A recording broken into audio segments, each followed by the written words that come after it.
சிவகார்த்திகேயனோட நடிப்புல வெளியாகி இருக்கிற பராசக்தி படத்துக்கு யுஏ சான்றிதழ் வழங்கப்பட்டிருக்கு. இயக்குனர் சுதா கொங்கரா சிவகார்த்திகேயனுடைய கூட்டணியில உருவாகியுள்ள பராசக்தி திரைப்படம் பொங்கல் வெளியீடா ஜனவரி 10ஆம் தேதி வெளியாகுது.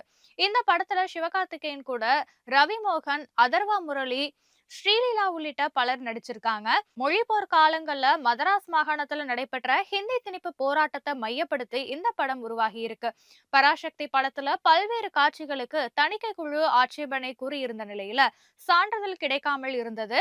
தணிக்கை குழுவுடைய ஆட்சேபனைக்கு உரிய காட்சிகள்ல திருத்தம் செய்யப்பட்ட நிலையில பராசக்தி படத்துக்கு யுஏ சான்றிதழ தணிக்கை வாரியம் வழங்கி இருக்கு. இந்த படத்துடைய தயாரிப்பு நிறுவனமான டான் பிக்சர்ஸும் உறுதி செய்திருக்கு.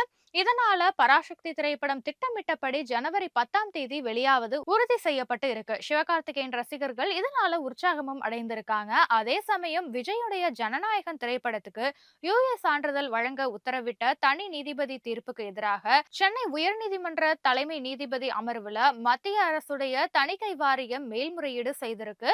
ஜனநாயகன் படத்துக்கு இதனால மீண்டும் சிக்கல் ஏற்பட்டிருக்கு.